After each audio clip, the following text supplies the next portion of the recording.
Welcome to our ESRC Festival of Social Science panel about the skills that will be needed by the social scientists of the future. My name's Lou Cody, and I'm going to be your chair for this evening. So this is a part of the ESRC Festival of Social Science, as I just said. So please feel free to join the conversation on Twitter by using the hashtag ESRC Festival. And you can do that for a number of events which are happening up until the 10th of November.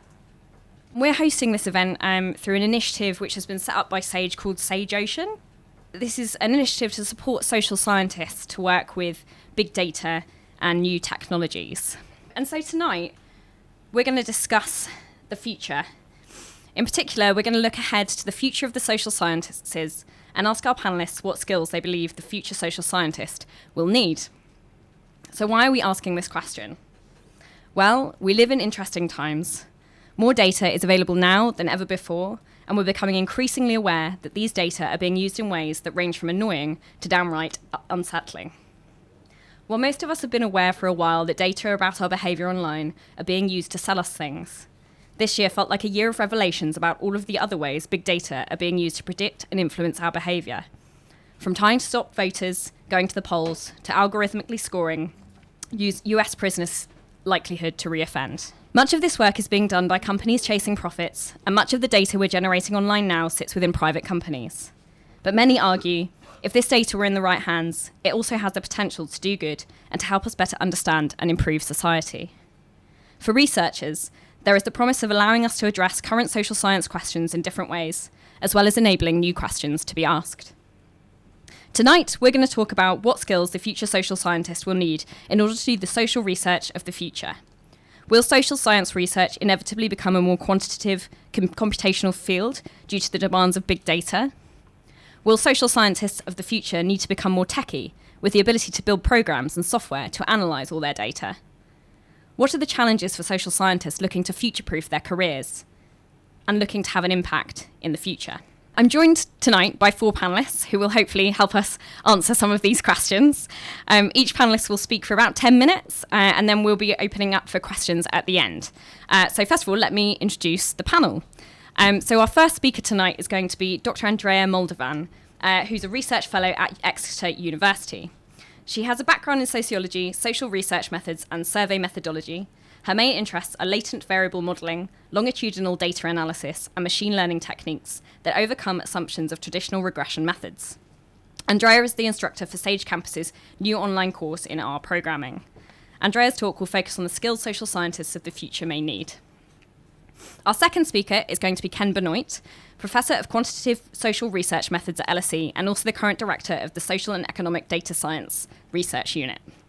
Ken's research focuses on automated, quantitative methods of processing large amounts of textual and other forms of big data, mainly political texts and social media, and the methodology of text mining. He is the creator and co-author of several popular R packages for text analysis, including Quantida. Ken is going to talk about how to balance learning data skills and substantive knowledge as a social scientist. Our third speaker tonight is Dr. Tommaso Venturini, an advanced research fellow of the French Institute for Research in Computer Science and Automation, and a founder of the Public Data Lab. His research activities focus on digital methods, controversy mapping, and social modernisation.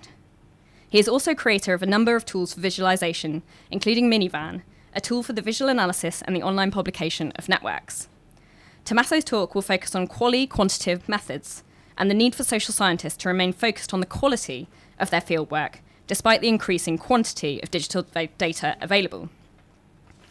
Our final speaker, Dr. Simon Hattrick, is Deputy Director of the Software Sustainability Institute and Co-Director of the Southampton Research Software Group. At the Software Sustainability Institute, Simon is responsible for policy research and campaigning. He works with stakeholders from across the research community to develop policies that support research software, the people who develop that software, and the researchers who rely on it. Simon is going to talk to us about the trend in social science research, and indeed all research, towards research that is more reliant on software. He'll talk about the need to incentivise software development within academia and the work the Software Sustainability Institute is doing in this area. Please join me in welcoming our panel. So I'm Andrea. I'm a research fellow at the University of Exeter. I work at the Centre for Research in Ageing and Cognitive Health, focusing on dementia and inequalities in health. So I'm going to talk about promises and challenges for the future social scientist, and in particular for training the future social scientist.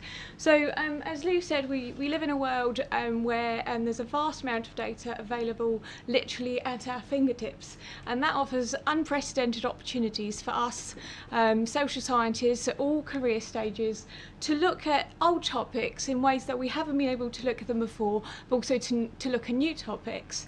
With that, though, I have to make a caveat that I'm a sociologist, so perhaps a lot of the things that I'm going to say don't really make that much sense to other types of social scientists. But as a sociologist of health, to give you an example of this extraordinary wealth of data available online these days, in 2013 NHS started this data hub initiative, which is called NHS Digital, and it gives you access to millions of records detailing things like admissions to A&Es departments across the UK, cancer waiting times, access to fertility treatments.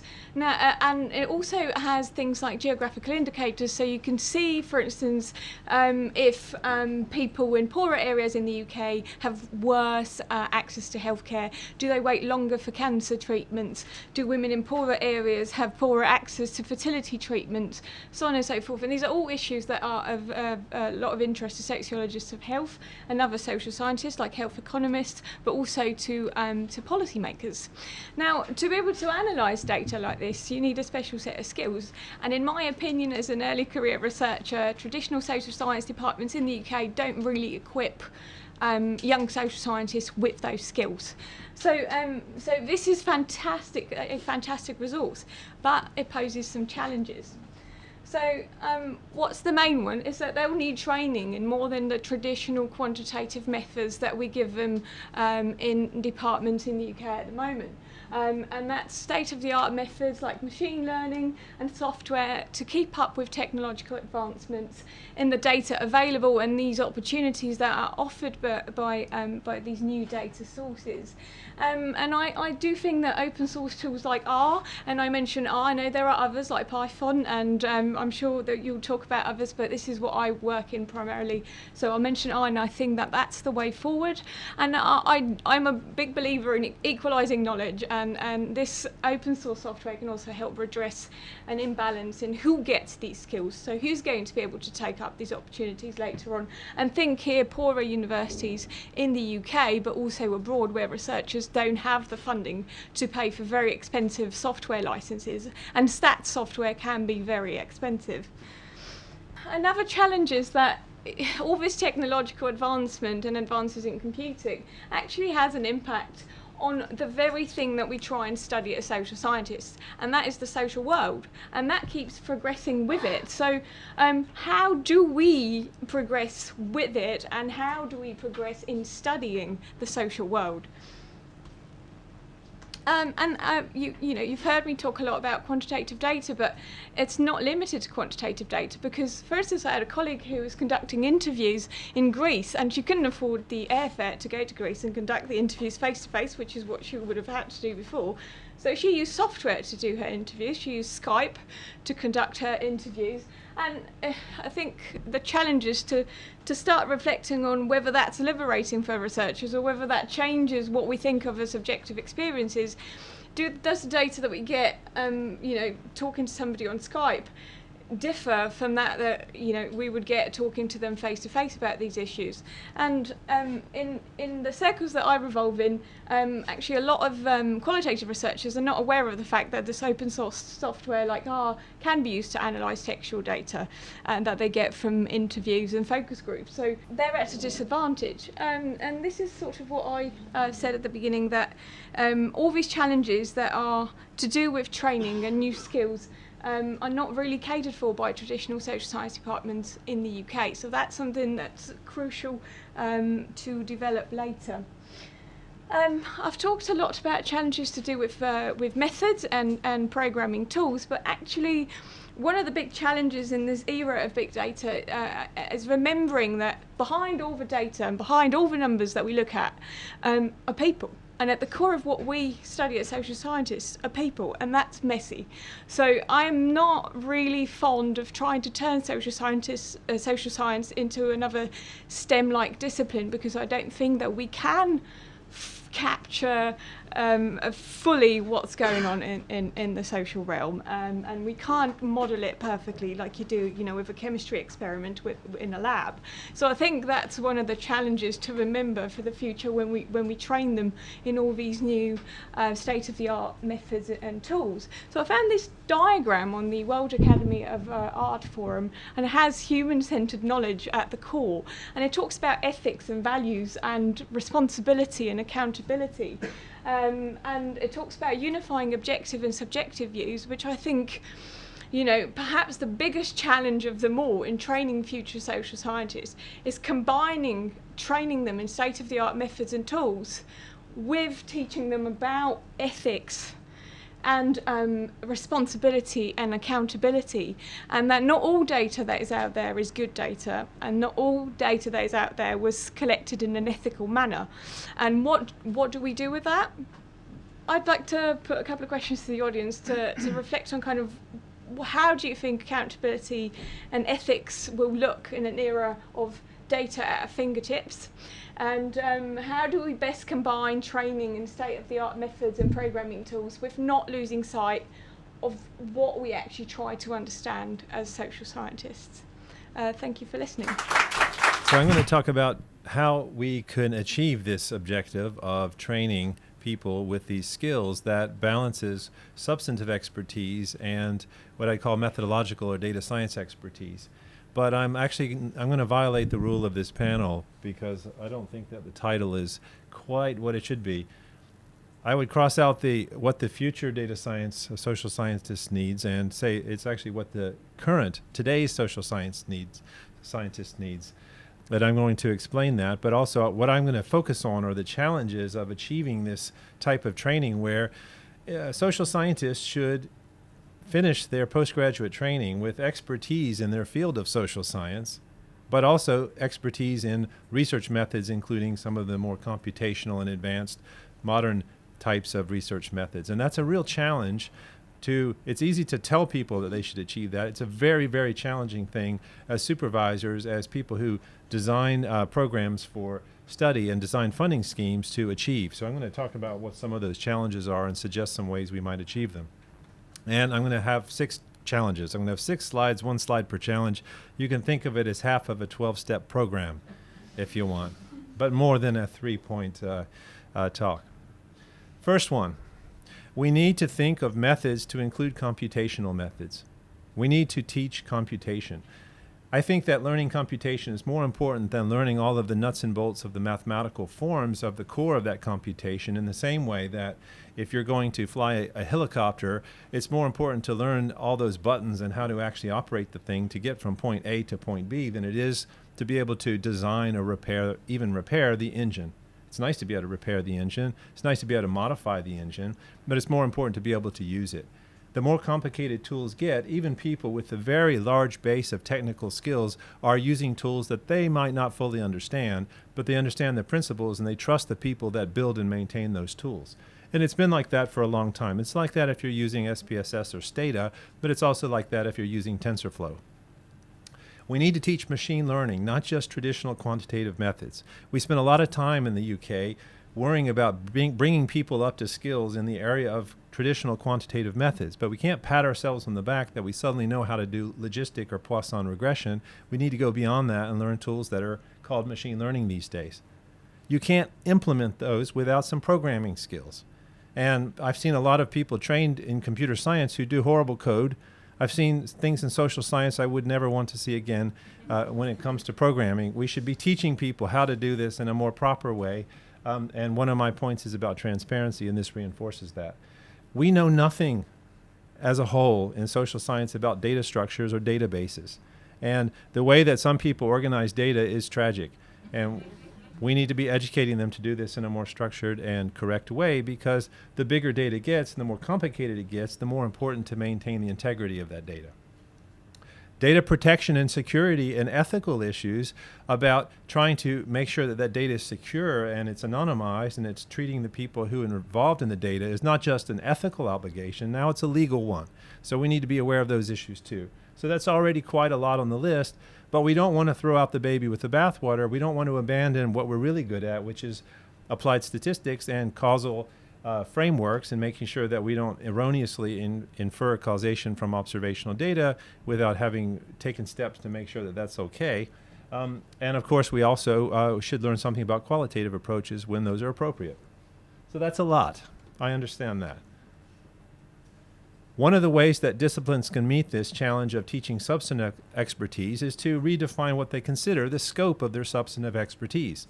In the previous point, I talked about the methods of a discipline. In this point, I'm talking about the scope of a discipline. I see all too often that we have, I put here as the third point, we need recognition by committees. I'm not talking about forming a committee to decide this. I'm talking about the important committees, the committees that hire people, the committees that promote people, the committees that give people tenure. We need to have this filter there and not just be lip service about how great interdisciplinarity is. It's great to be interdisciplinary.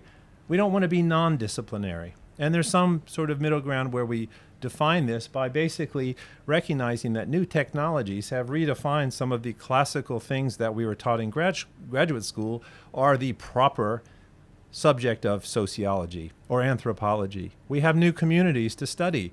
We have new communities in political science to study. We have new types of economic transactions that involve currencies that didn't exist when people wrote the textbooks about things about finance. So we have to update the scope of our discipline and teach that, and that will naturally filter into using more modern and machine learning methods, and it already has. At the training stage, one of the things we have to do is balance what I call, so if you're giving advice to a student, or if you are a student, if you're doing a PhD, you might wonder, how do I do all this? Well, I advise students to recognize that where is the best value of using that precious, once-off, one-in-a-lifetime time when you have 4, maybe 5 years in a structured learning environment to learn certain skills. Well, is it really a skill to sit in a seminar and soak up all the classics of literature in your particular field, like all the classic works of, I don't know, sociology, by reading them? Well, actually, you can do that mostly on your own, but you need to see the examples of that through seminars. You need to see experts in their field present that. You need to talk with your supervisor. You need to write papers about that. You need feedback to guide you so that you get it. Yes, of course, you need to do a PhD in that area. The most useful thing that you could do in the structured environment is take classes that require you to learn things in the same way that learning a language, it's often very useful to do that in a structured environment, to learn the elements of grammar, syntax, structure, that sort of thing. The same thing is true for methods. Learn methods in school, do the other things in a less structured way, but as part of the education. I call that socialization. In order to make this possible, we have to think about restructuring programs. There's no other way around it. And this is apt that this is an ESRC panel. The ESRC gives a lot of money to programs, but they also give a lot of constraints. That constraint, of course, is the 4-year completion. And I was the ESRC director at the London School of Economics. Sorry, I was the DTC director. I don't know what it's called now. It's some combination of T, C, and D, I think. 4 years is not enough. The economists have already said, well, we're not even going to try to meet 4 years, and we don't need to because we have more money than everyone else. But 4 years is not enough. You probably need 5. And in the American system where people are doing PhDs, they're taking up to 6 years to acquire the training as part of this. So we need to rethink this model and maybe add some integrated master's stage or add another year and not hold us to these constraints. Or the United Kingdom as a whole in postgraduate training is going to fall behind in these areas. Otherwise, you just don't have the time to learn that. But I also think that's going to help as these prerequisites in training in things like computing and mathematics are now required in a different way at secondary school. And as people come in with more of these skills, we're going to need to teach them less and less, at least as they get started in these subjects. For example, in my own field of political science, as more students having taken A-level maths come into government and want to use those skills, we're going to be able to start teaching them at a more advanced level. And hopefully the same thing will be true for computing. All students should get some sort of computing in secondary school. The fifth point is that we need to train people to meet standards that are extremely important of reproducibility and transparency. The more complicated analysis, data, and the modern world becomes, the more important this is. Openness and transparency improve how we trust the results that come from very complicated multi-stage procedures. They improve the disciplines as a result, and therefore the credibility of social science disciplines, which is a very important thing, because I don't think it's certainly hit journalism, but it's only a matter of time until people are starting to question facts and truth in social science, and we don't want that to happen. If we can point to how these results were achieved, then it's objective, and it's something that people can judge on the basis of how the conclusion was derived and not on the basis of some suspected bias.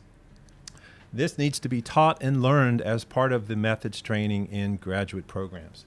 And this should advance the trust and the degree of not just the trust, but also the cumulative effort that we would call science, which is people's work building on other people's work.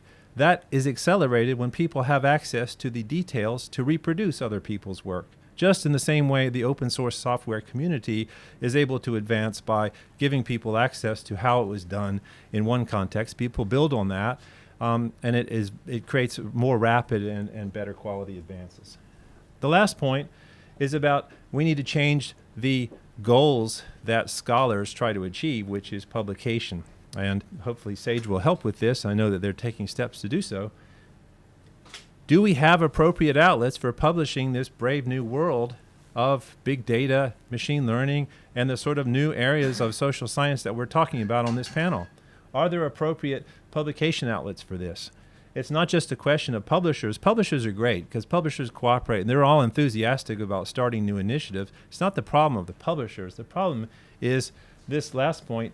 Is this currency that will be recognized by a committee that's hiring someone or promoting someone or giving someone tenure? How many times have I heard colleagues say, oh, this looks clever, but it's not anthropology. There's networks graphs in here. There's something to do with mathematics. That doesn't look like what we traditionally do in our discipline, and I'm not sure this would be, look like what is in the top 5 articles or journals that are traditionally part of our discipline. We need to change those attitudes, and we need to see that the same standards of rigor are applied to these new journals, and they're not simply given a pass because they've done something cool with big data. We need to make sure that the formats are suitable for that and that we have proper peer reviews, and this will all build on itself. You can't have peer reviewers that can treat and judge these things fairly if they're not also trained in these methods. You don't want just some small subset of computer nerds with a lot of technical skills judging each other's work in some sort of subset. We want these things to filter out into the broader discipline and be no different than what we would study as a discipline as a whole, just they happen to use big data, computational, and machine learning methods. Thank you.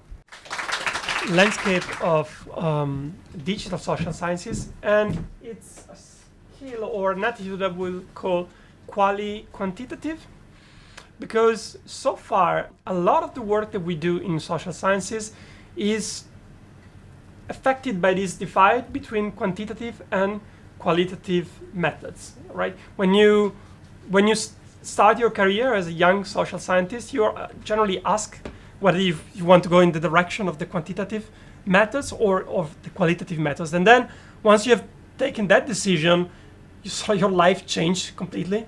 And you find yourself in two completely different worlds, which resembles a lot to the travels of Gulliver, right? Either you are in the world of Lilliput, where you are a giant and you see all the little, other social actors acting, and you can have a large overview of social phenomena, but you lose all the details, and that's what you generally do with quantitative methods, where you're more interested in trends, overviews, large, stable phenomena and effects, and you don't care so much about the details of the interaction. Or you are in the other world that is visited by Gulliver, which is called Brobdingnak, which Gulliver is a tiny little actor, and all the other inhabitants of this world are giants. And that is the kind of view that I have people that do qualitative social sciences, because they have tools and methods to attend to the specific detail and the richness of each single situation and interaction, but they have problems in following large populations. So they can focus on a few interactions within a very well-defined community, but they lose the big picture. And that has been a big problem for a long time for social sciences. There are, of course, solutions based on what is called mixed method, which means like using a bit of both, but they do not solve the problem of the blind angle of qualitative and quantitative methods. That allows to sort of patch some of the problem by combining some of the methods coming from one tradition and some of the methods coming from the other tradition, but they are not continuous. They do not allow us to follow this, what is actually the most interesting nature of social science and facts, which are both big, large, extended, but also rich and interesting in their details. Luckily, thanks to digital technology, we can now try to develop new quantitative methods, and I will use the last 5 minutes that I have to show you a couple of examples. Oh, you see nothing. Okay, yeah, you see something. Okay, so this is a platform that we developed to explore the amendments at the French Parliament. So our laws in the French Parliament are discussed and changed through the work of the MPs. It's all in French. You will not understand anything, but doesn't matter. We'll guide you through it. And here you see in this first interface, you see the 500 laws that have been discussed since 2008 in the French Parliament. And for each of them, you see when they've been, if you could see, you would see that each of them has a slider which shows you when the law had been first discussed in the Parliament and the moment of the promulgation, which you can see. It's the only thing that you can see. And you would see that there are some that last more and others that last less. There's another view that's probably less visible because colors are, here it is. Oh, here you can see a little bit more. So each of these lines is a law, and it's breakdown in the different stages of discussion in the Parliament. So at 2 different chambers and then in different commissions that have treated it. So you have 500 of them, so you have which you can compare to see how long they, if they've all been stuck in the same moment of the same stage of the process, or which one have taken the longest discussion, which one have been decided quickest. And for each of them, you can if you click on them, you have a very, very aggregated statistical data about the number of words that have been changed to the process, number of amendments that have been submitted, number of amendments that have been accepted, number of amendments that have been rejected, etc., etc. But you can do more than that. Oh, the one I've clicked on is famous Adobe law on copyright in the internet, by chance. And if I click on explore the article here, okay, now I'm drilling down, I'm zooming in the law, and now what you can sort of imagine, though not exactly seeing, the different stages through which the law has passed and now is changed. So each of these little lines here, you see some of them, are the articles, and each of the columns are the different stages. And we actually used standard formalization, we come from GitHub, to trace the change of this of each article at each stage of the discussion. It shows you that now we are down to the text, the specific text of the article, and we see which word have been deleted at this stage, which word have been added. So again, we can have either the broad view when we see the whole law and how it changed at each stage, that we can also zoom in at each specific article. But we can zoom in even more than that. If we click on this, here we see the different amendments that have been submitted and discussed at this specific stage on this specific law. And for each of them, if you click on it, you will have information about who has signed it, how, why, the reasons, and the text of the amendment, which you cannot read because of the projector, but it's there. And you can also do more than that. You can click on this other button here, and here you can see the discussion that has been going on in this case is the Parliament, l'Assemblée nationale in France. So for here you see how many, sort of a stream graph that shows you how many words has been spoken by each parliament group on each article of that specific law at that specific moment in the life of the law.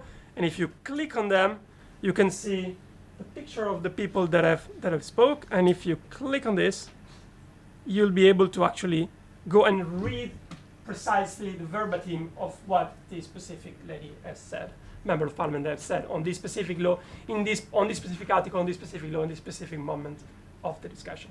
So in a few clicks, you can go from the overview of 500 laws that have been discussed at the French Parliament to the very verbatim of the discussion that took place there. And then this is navigation between this very large view and this very specific detail. That is what I call quali-quantitative attitude or quali-quantitative methods. And I'll show you just one last thing, another tool that we developed, that we're actually developing right now, thanks to a grant by SAGE, which is a more generic tool that can be used to, it's a tool for exploring networks, but so it can be used on any networks, not just the French Parliament, but any network data set or every network you might have. It's called MiniVen, for Mini Visual Analyzer of Networks, and it looks like this. So here I've loaded a network of websites discussing about the Rio Plus 20 controversy. As always, I can zoom in and see each of the specific network. Each of the website of the network with its label. And on the side, you have the different categories according to which the network is being and the nodes have been categorized. So I can, for example, change the size of the node according to their degree, the number of links that they receive, to see which are the nodes that are the most visible and the most cited in the network. I can also change the color of the node on the basis, for example, of the nature of the institution that is maintaining the website or the language that is used in the website. And then I can do more than that. Here the movement is a little bit in the other direction. So we're starting from looking specific node, and then I can move in, for example, on languages, and I can have statistics about, for example, how different sites of different language cite each other.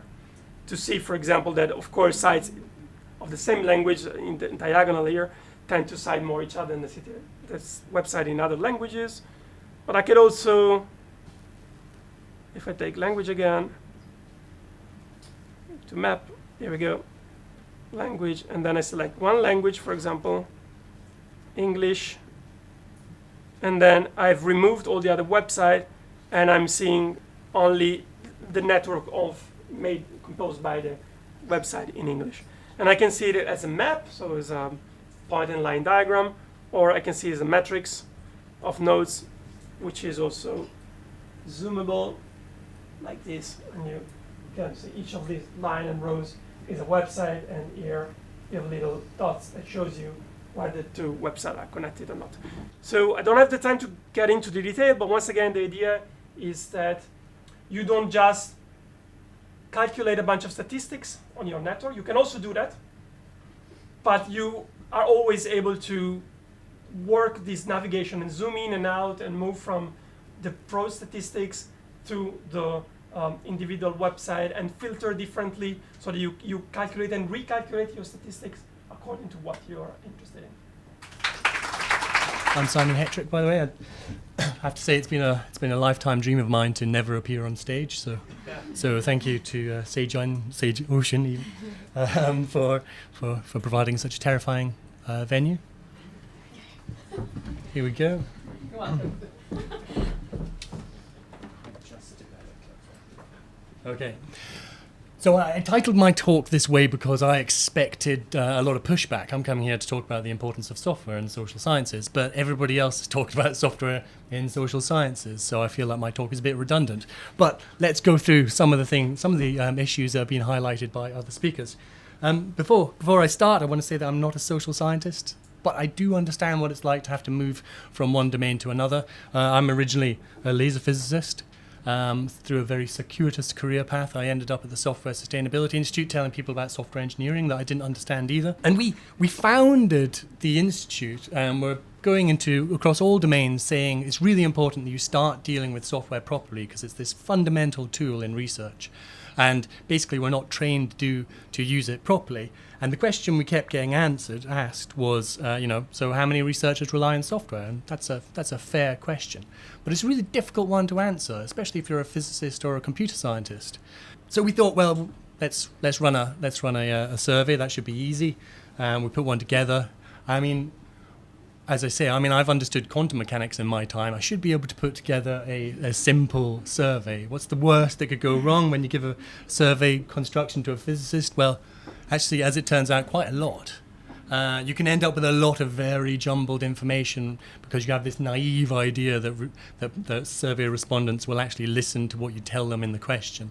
You can take a physicist's point of view and getting your response rate up by just going out and writing a really simple web scraper to scrape 15,000 email addresses from 15 different universities and email them all out the blue because you think people will want to engage, and then you get banned from emailing Imperial for the rest of your life, which I've managed to overturn now, but it did take a while. So basically, I'm a laser physicist with a bit of software engineering knowledge, and now, slowly over time, as you can't see on this because the colors aren't coming up, I've got a tiny bit of social science. So I want to go back to that question I asked earlier on. How many researchers rely on software? Well, our survey did produce good results for that. And it was in line with what we thought. Most researchers rely on software. We found 92% said they use research software, which we defined as being software that generated a result that later ended up in a publication. So this is a proper use. This is using software in anger. It's not using it to crawl the web or something like that. So almost 70% were saying that their software was fundamental to the results that they were generating. So 70% of research disappears overnight if there's no software around. And most surprisingly, we found that 56% of researchers were developing their own code. Now, this is because we gave a very open definition of what developing your own code was. It's not producing a software package. It's literally writing a couple of lines script just to do some data cleaning or to remove annoying Excel end of line characters from a CSV. So this gave us the idea from the researcher's perspective, but we wanted to start looking into money. So we went to Gateway to Research. We started looking for grants that gives you access to all the grant titles and abstracts from all 7 research councils. We looked into the ones that were using software reliant terms, and we found these kind of results. So which is showing a steady increase. It's around about 33% in general, on average, of research funding from the research councils is going into software-reliant research. But you've got to remember that this is an absolute minimum because researchers don't talk about software very often, historically definitely not. And they certainly don't do it in general, and they don't do it in the titles or abstracts of the grants, which what we had access to. But even if it is only a third of all research funding, that's still over £1 billion a year of research council investment. So I would say that was even then it's worth worrying about.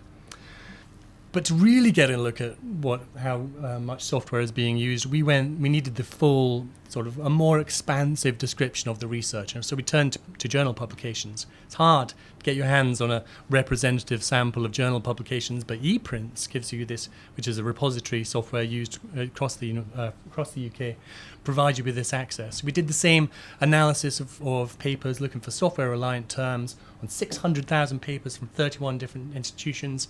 And the results show a strong increase in the amount of software-reliant research that's out there. So I don't really have much time to talk about what I think about all of these results, but I think the conclusion that software is rapidly becoming a fundamental research tool is certainly sound. And I'd go further. I'd say it is a fundamental research tool now.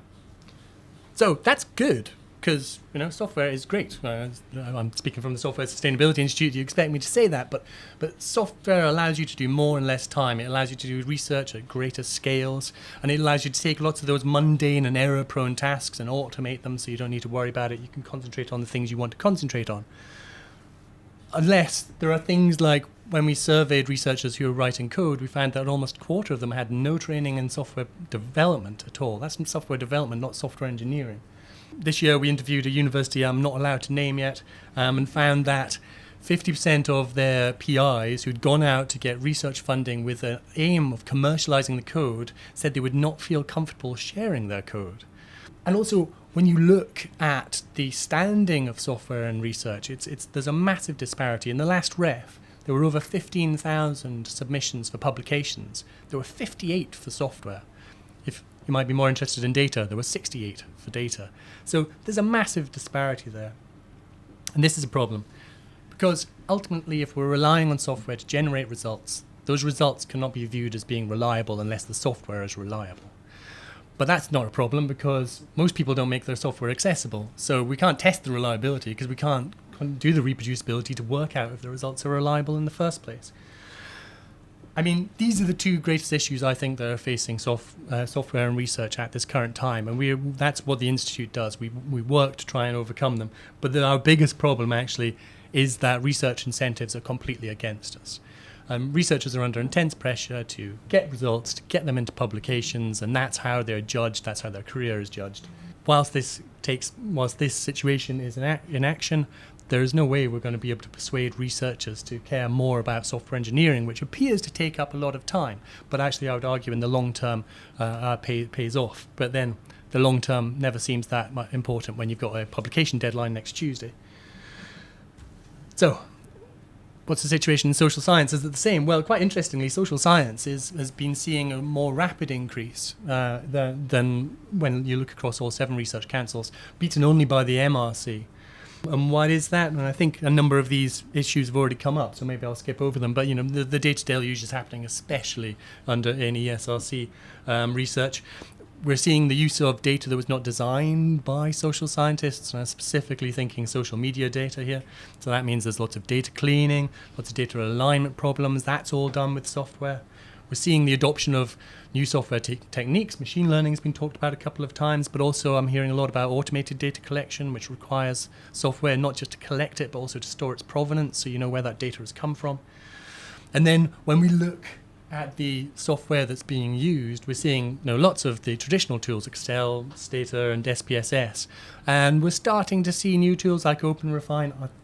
R's always been pretty big in social sciences. I think that's already sort of broken the ground here, but Python is coming through, and I hear that Python is starting to overtake it with the overtake R with the undergraduates. I'll be interested to see if I'm right on that one. And the big problem here is that there's some training in undergraduate courses for these traditional tools, but there's little advanced training, there's little programming training, and as far as I'm aware, there's very little software engineering training, and software engineering is what's needed to make reliable and reproducible code. So what can we do about it? So we've got various things that we're trying to do. Incentivize good software practices. There are ways of doing this. We're running a campaign to get people to submit their software into Ref 2021. It doesn't matter if it doesn't get through to a case study. We've got to start convincing the sort of senior university stakeholders that software is important, and we can only do that if we start submitting software submissions. To help with that, we are lobbying. We've got good connections with the research councils. We're lobbying to see better assessments of grants that involve software development. And now we're doing that by getting software experts into review panels. This means you'll start to see more pressure in review panels if you talk about software development for doing your development properly. We are connecting research outputs as collected in Research Fish to grants, so we can see that the grants that said they were going to develop software are making that software available. And that will help reuse. And we're also lobbying for software management plans. And this is usually where I get a sort of groan from everybody as they think about the annoyance of filling in data management plans. We think software management plans will help people start to deal with their software properly. There's no point in having incentives if we don't have the skills to do any of the things that we need to do. So we're looking at training. So the Institute is the coordinator for software carpentry and data carpentry that some people may have heard here in the UK. It's a basic 2-day course that teaches you the principles behind dealing with your data properly, dealing with software engineering properly. And we can't fulfill demand fast enough. Each time we come up with a new model, so we started off running the workshops ourselves, but then we started training trainers who could go out and run workshops for us.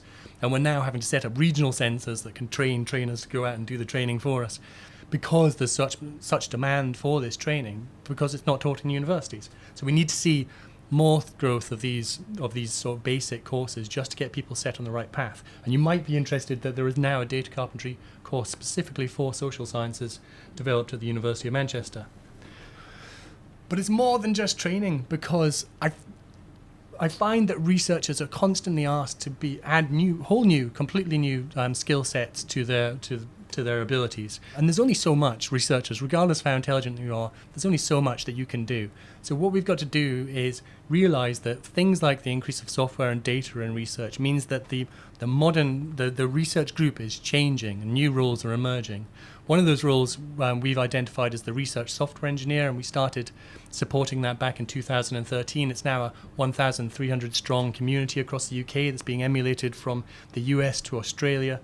And what research software engineers do is they come from a research background. The majority have PhDs, but they spend their time writing code, not papers, and they work in research groups. Now I can go on about RSEs forever, but I will not do so. I'll just point out the thing that's probably most important to people in this room, and that is that over the last couple of years we've seen 20 RSE groups set up at universities across the UK. What these do is they take these fantastic software engineers in a university group and they'll hire them out to anybody who wants to work with them. So you can get the skills you need, the advanced professional software engineering skills, only for the time you need them, whether it be a day or a couple of years. So I put the links there if you want to find out whether you're one of the lucky universities. If you're not, then I'd love to talk to you about getting one set up. So that's it for me. I want to say that in conclusion, software use is only going to increase. Nobody's pushing the use of software in research. It's being driven by researchers because they want to get the results faster and better. And this should be seen as a good thing, and we should be looking to support it. But what will happen is that you should expect pressure to change your research practices to take on these new tools. And I would advise you that the people who do it first will have a competitive edge over the ones who are laggards. Thank you.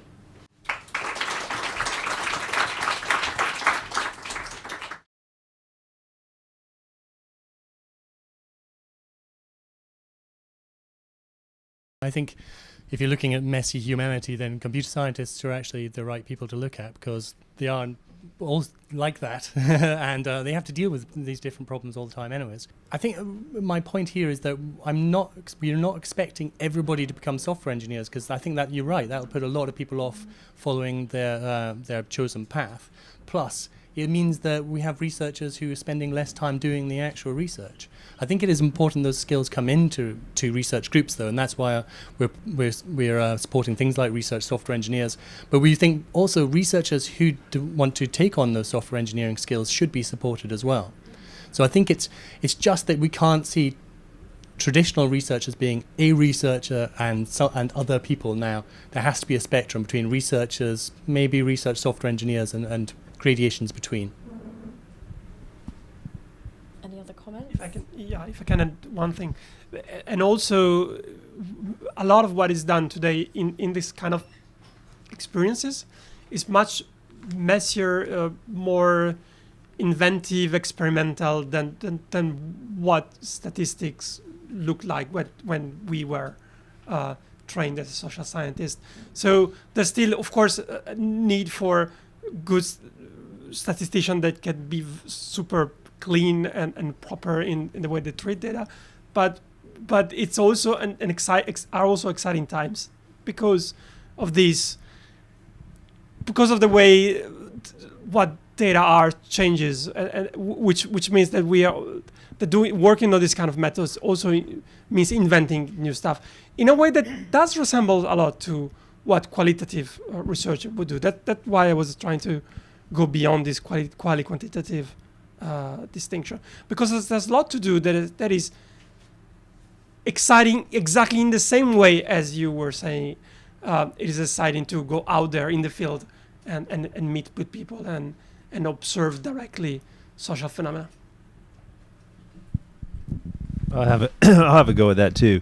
So one of the things that is not often realized until you either run into the obstacles or you're on the other side holding up the obstacles is just how conservative academia is. It's deeply conservative, and it has to be, because part of our job as academics is to maintain the standards of our discipline and to maintain the standards of our profession. But in maintaining those standards, we also have to be wary of being so conservative that when something new comes along, we make arguments that justify doing the same things that we've been doing. One of the frustrating things for students is, I think, when they come to get a modern education and they get taught by people who are using versions of the notes of the same curriculum they might have learned in graduate school 5 years before, 10 years before, 20 years before. We have to push our staff to update how they teach things and how they look at things. And my God, that often involves not students learning these new skills, but us learning these new skills. And it's hard, right? And you think, oh, I just learned all this stuff, and now something new's come along, and I've got to retool and spend my summer learning this stuff again. Like, when do I find time to do this?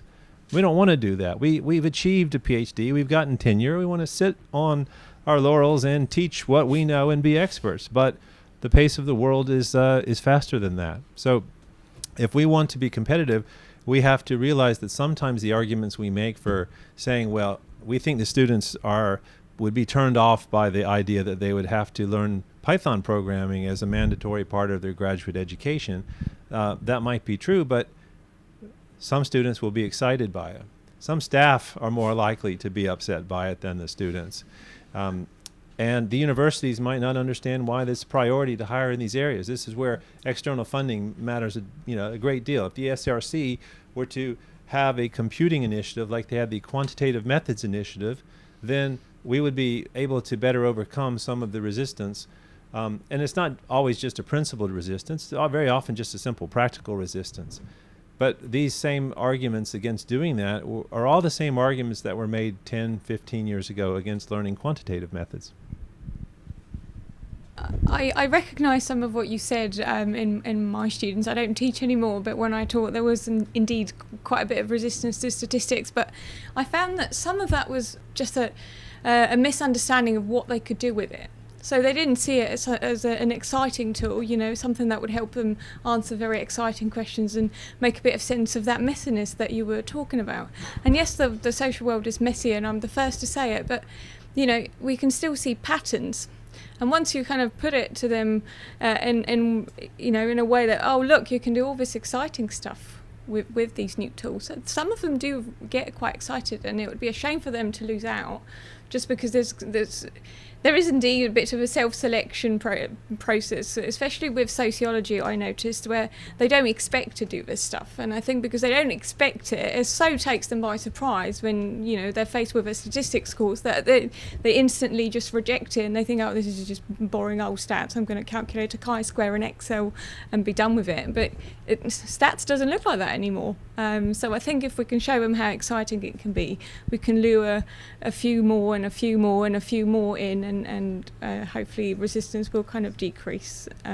But yeah, I also agree with Ken that we also have to keep up with all the training. And when I was doing my PhD, which was not that long ago, trying to finish a PhD in 4 years and actually working full time in my last year and getting training in machine learning and R was extremely difficult. And we need to make those programs a lot longer. And then perhaps that would also help with the resistance to this stuff. So I think you raise a really good point as well. That it's very easy to be sort of negative and think about the people who don't want to take on these skills, but there's usually a lot of people who are really quite excited by it. One of my favourite things to do at work is to look through the feedback surveys we get from running software carpentry courses where students are mandated to go onto them, because you just get this wonderful sort of, this is the best thing I've ever been taught in my life, it's going to be so helpful, and then other people just like, I hated it, I don't see why I'm doing this, I'm a medic for Christ's sakes, and they do that instead. And so I think there is just this self-selection. Some people will love to do it and will be attracted by that career track, and other people will want to be traditional researchers.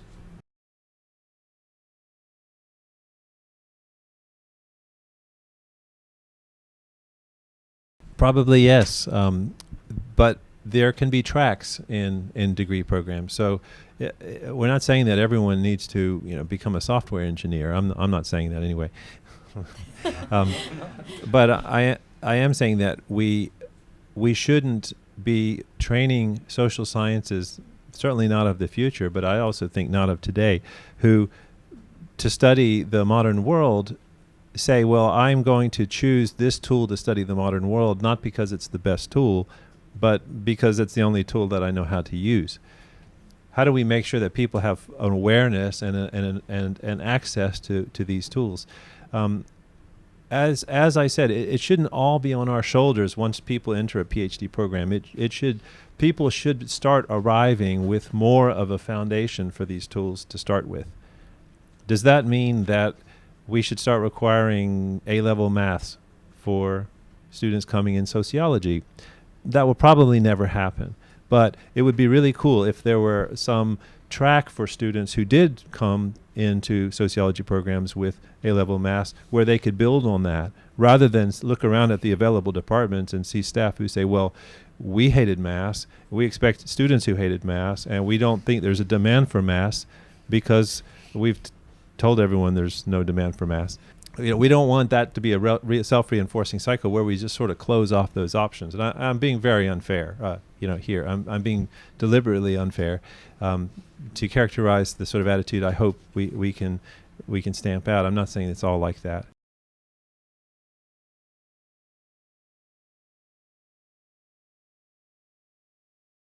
And it's true that it has been a problem that a lot of the research in this area, how to use, especially on how to use data from social media and from digital media in general, has been done more in the private sector than in the university. They really had a head start on this, and the academia is catching up a little bit, which I think is a problem because of the reason that you mentioned, the question of transparency and shareability of the software, which is of course not so important for commercial research that it is for public research, but also for the kind of very specific objectives and goals that is kind of this kind of research. As a lot of research has been done, and I'm specifically talking about social media, which is from where a lot of the data deluge came from for the social sciences at least.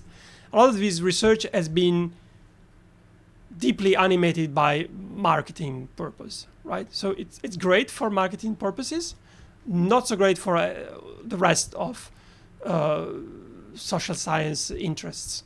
And because we are sort of catching up, we as the academia, we sometimes follow in the footsteps of this marketing-oriented research, and we probably, not everyone does, but we should strive to be more original and do research in another way, which is more interesting for the kind of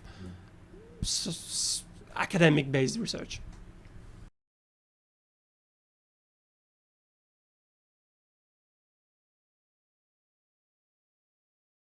Skeptically, I don't think it would, because I think they're quite aware of those issues, but it's not the primary concern about ethics. It's a concern about legal exposure.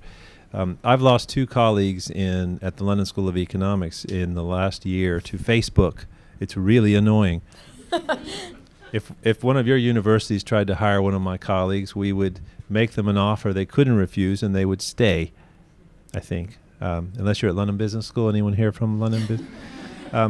But if Facebook makes an offer, we're not allowed to match outside. We're not allowed to match non-academic offers because I'm told we would be spending millions to keep people from joining Goldman Sachs or something like that. But it's really annoying when these companies are now poaching our people because they recognize the value of the skill sets that they developed in academia.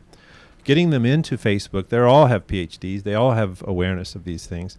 I think the difference is, in the past, like 20 years ago, it was governments that held public data, and they held that they'd gathered on us, and they made some of it available. They took census data. They had other data that they would publish. That was part of the public activity and public interest. And the companies, the industry sectors that had masses of data in the way that social media companies have it now was really probably telecoms and financial institutions. They were data that was on a massive scale, but it was formed as the byproduct of a primary service that was for something else. The companies that hold all the data now have that data as their primary asset. And it's generated by users basically engaging in their service to share this information, and knowing that they're basically giving the primary asset to the company in the form of data about what they've done. So we're asking these companies, it's a utopian, naive vision to think that they have somehow an obligation to make this data available to us as social scientists in an open and unrestricted way. That's their intellectual property, and they have shareholders to answer to. I don't think Sage is probably any different. They have companies to answer to. They all do, and it's not something we should be necessarily angry at them about. It'd be nice to hold them more accountable, but that's the role of governments, right, in passing laws. As social scientists, I'm skeptical. I don't see a trend towards more openness. I see, after the Facebook fiasco, I think there's actually a trend in the other direction. It used to be you could access the Facebook API to get pages directly, and that's not open anymore to researchers.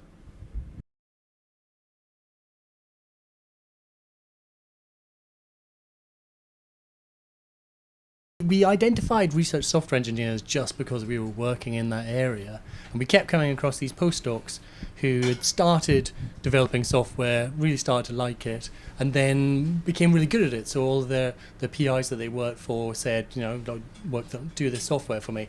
And they got to their sort of mid-30s and then realized that they'd absolutely killed their career because they weren't getting all the publications they needed. They'd stay on for a couple more years, and then industry would come along and offer them sort of 3-4 times their salary, and they'd say, well, this is a much better place, going somewhere where I'm both recognized and rewarded for the work that I do. So we were really lucky with the RSEs to identify them. But so what we've done is we've decided to go into jobs.ac.uk, and we've been scraping job adverts from there. We're using machine learning techniques to identify the job adverts that appear to have a software development or software engineering angles to them, and we're finding early numbers are sort of like 8-9% of the overall research population. So it's quite interesting to see how many there are. But then I thought, well, we could do that back to front. We could start looking for skills groupings and identify new roles that might be emergent in academia. So we haven't started that study yet, but I will have results on it.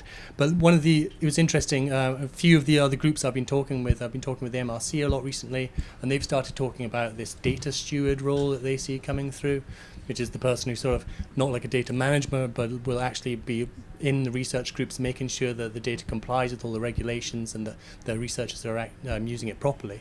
And again, I think it answers that problem that researchers can't keep adding new skill sets, and having these new roles like data steward, like RSE, added into research is the way forward.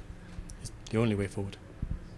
I think one of the other emerging themes for skills that we need as social scientists is engaging with the public and distilling our findings in a language that's actually accessible.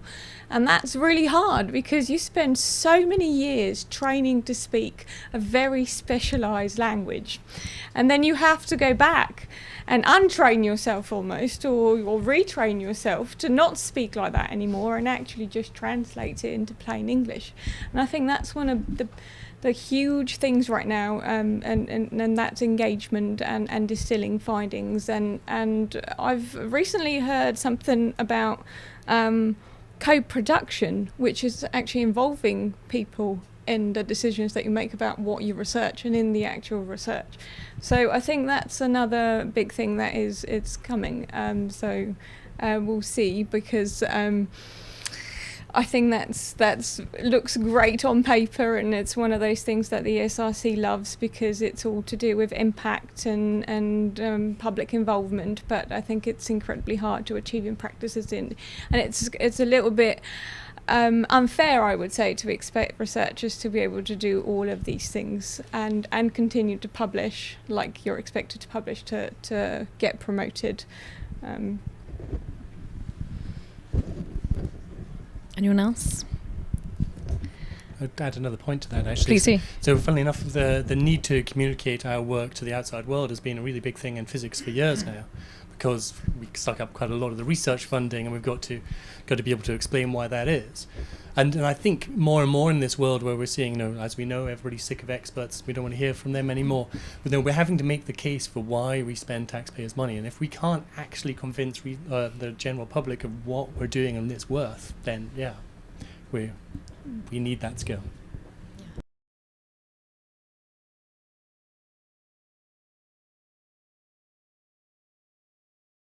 It was really interesting when we started the RSE thing. We've identified this problem that people, literally 3 or 4 times their salary they were getting offered, but the interesting thing wasn't that. It was the fact that there was still quite a lot of people in academia doing the job when they knew that they could go off and get more money doing it elsewhere. So we got a group of people together and said, like, why? Why would you not go? And they talked about the fantastic sort of rewards you get from working in academia, and I think we can make those clear to people. So they talked about the fact that you have freedom to do the work in the way you want to do it. Software engineers especially, there's no sort of programming specification they have to follow. They get to do what they think is right. There's the freedom of academia in general. It's a more flexible and enjoyable place to work in general. And then there's the big thing that kept coming back was people said they've always wanted to expand our understanding of the universe. Ultimately, that's what gives them the thrill. So I think using those sort of incentives, the incentives that we can compete on, unlike salaries which we can't, is the way to get these people into the academia. If I can quickly add, I think I'm not a developer myself, but I've been working in Paris with a group of developers. So we have been trying to set up this kind of interdisciplinary group, and the reason why they were happy to work with us, even though the salary was in fact smaller than what they can get in the commercial sector, is that precisely what you were saying, there is much more sense in what they do. They could find more sense in what they do in the academia, because the way programming is done in the commercial sector is generally over very big projects.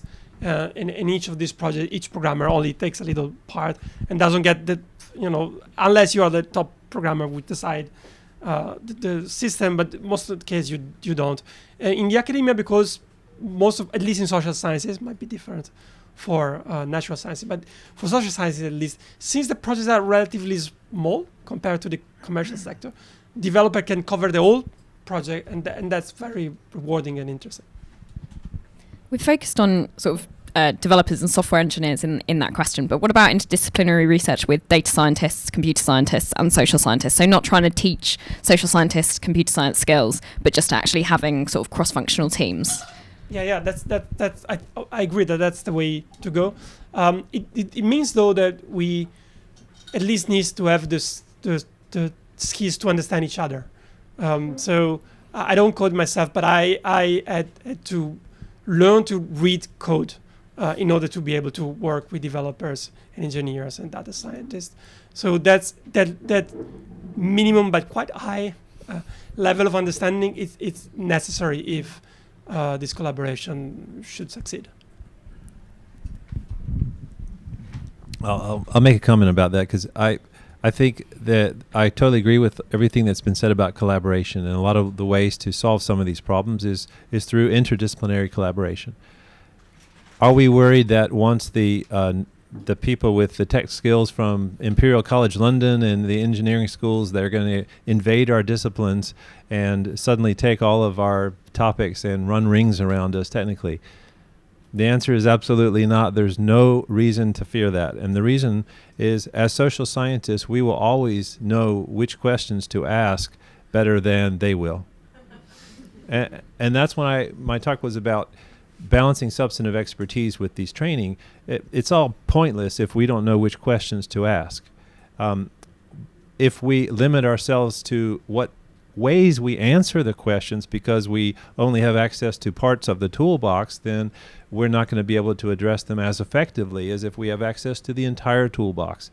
But we're at no risk. I've done this. I've collaborated with people at Imperial, and the questions they ask are hopefully I'm not offending anyone, but they can be so painfully naive. And you have to gently explain to them that this wouldn't pass peer review in one of the easiest to publish in journals for a second, because reviewers would just tear it apart. Or that this is a question that, yes, it's a good question, but there are about 500 publications on this topic that started 30 years ago. So you can congratulate yourself that you've reinvented one of the disciplinary questions, but it's not something that we're unaware of. And we all know that if you're just doing traditional methods in your discipline, it's really, really hard to publish peer-reviewed work at the top level in your discipline using any method, because these questions, if it's a good question, it has been done before. So yes, maybe we can do it in new ways with new skills, but we don't really have to worry that collaboration, we're going to lose the core of our discipline. That will not happen. I think it's also important to dispel some of the myths that may be surrounding the social sciences. So I think a lot of, so my PhD was co-funded by the Wellcome Trust and the ESRC, so I spent a lot of time at the Wellcome Trust, and there were a few barriers to the languages that we spoke into, kind of what they thought that the social sciences were and how rigorous social science is. And I think I remember watching an interview with Feynman, the celebrated physicist, and he completely dismissed the social sciences in the 80s. But I think we've come a long way in terms of rigour of research that we conduct in the social sciences and the methods and tools that we use. So I think it's also important to dispel some of the myths surrounding social science, and that will hopefully help foster more of those collaborations where there's more openness on both sides. So not just social scientists completely sort of adopting tools from the STEM disciplines, but kind of them being open to the way things are done in the social sciences as well, and the questions and why some of them, are not that, they're not feasible to answer, or they're not that important.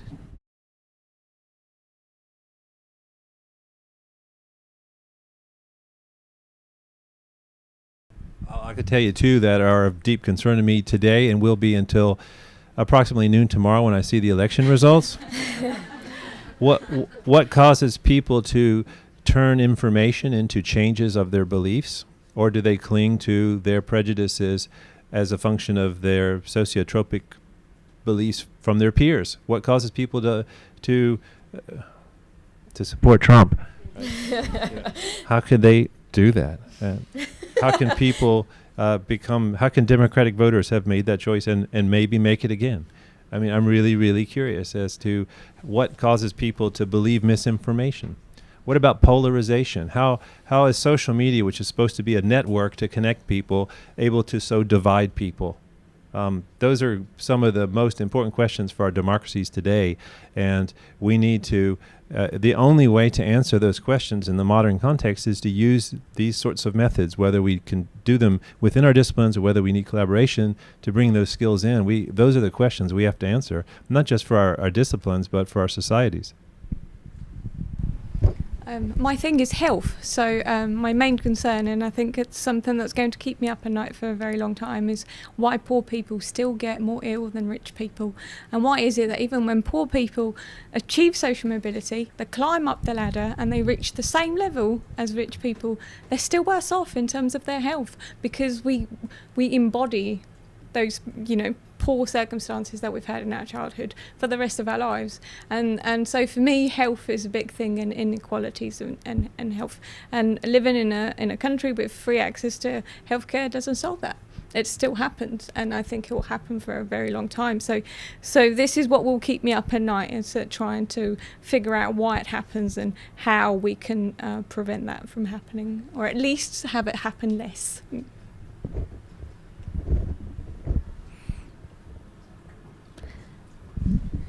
Yeah, Simon. So I think you've partially answered the previous question, for me at least, which is how do you get new people into the social sciences? It's because you've got really cool questions to answer.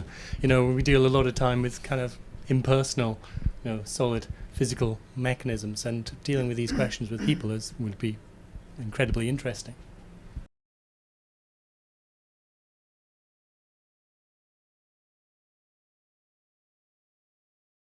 I can tell you about a study I'm still involved in where we're tracking public communication about Brexit.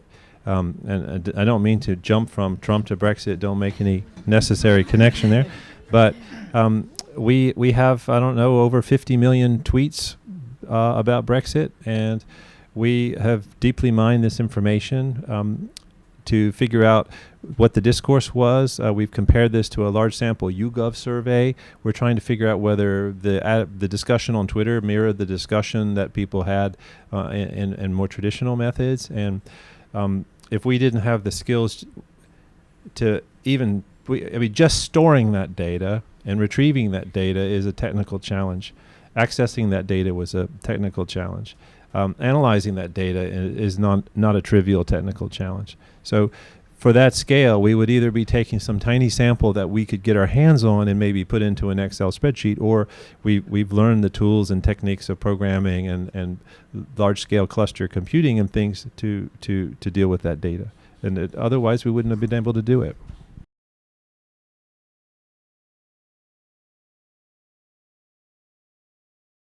Retweets is easy. That's part of the metadata for the tweet.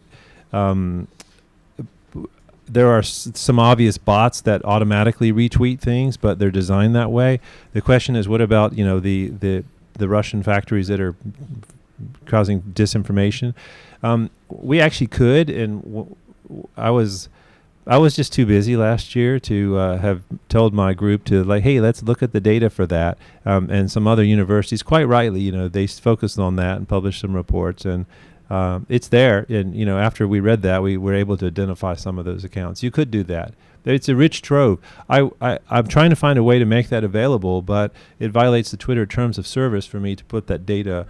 I just can't republish it. So we're working on some exemption for that. But when we started to make the request, it became at a really sensitive sort of Cambridge Analytica moment where we realized maybe we'll let this blow over and see. So at the moment, it's just a resource that I'm able to use.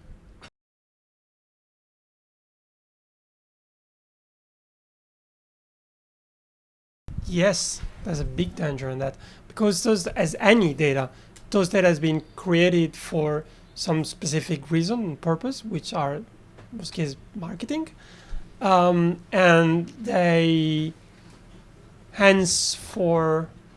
tend to orient the question that we can ask toward those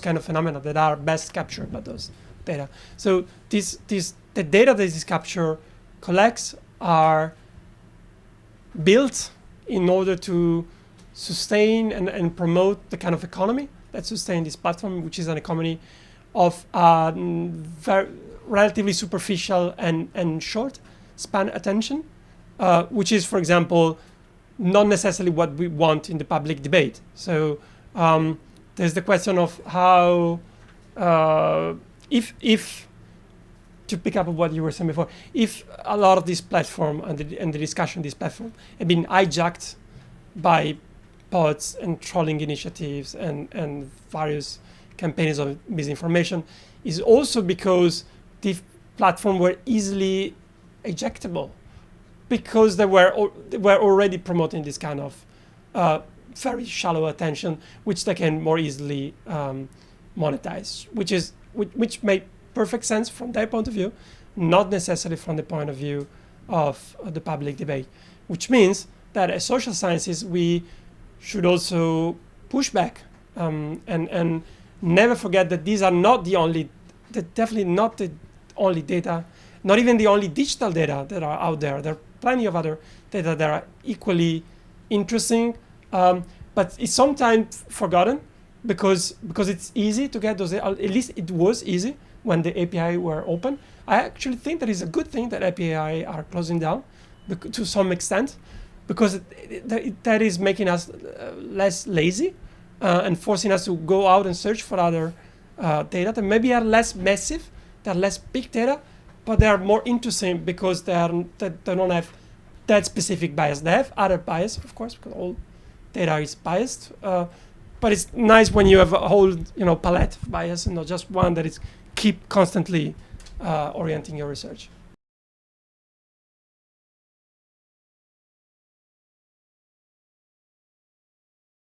My whole work these days is in the analysis of text, and I've worked with people in the humanities who want to use some of the same techniques for mining even traditional novels and Project Gutenberg and things like that. So I'm a big fan of these efforts and try to support them. Just so we're clear, it would be horrible for our understanding in general if the only way we studied, for example, Brexit was through Twitter. I'm not in any way suggesting that be the case. My study is designed to make use of the information that is available on Twitter as a supplement to the many other ways that we would try to understand that phenomenon. When it comes to text is a great, as in your really interesting demonstration and in your point, about how this is an intersectional methods area where it combines qualitative and quantitative work. The interesting thing for me about text is what we do with numerical data is we turn masses of numbers that we can't directly interpret into some refined form that we can make sense of in the form of some summary. With text, we do the opposite. We take stuff that we can read and understand in its raw form because it's language, and then we convert it into numerical information that we can no longer directly understand. It's very useful to do that for many reasons, if you want to use machine learning, but we do the exact opposite of what we've done before. And understanding the flow of that process involves understanding a lot about qualitative things, and I think a lot of that does come from digital humanities.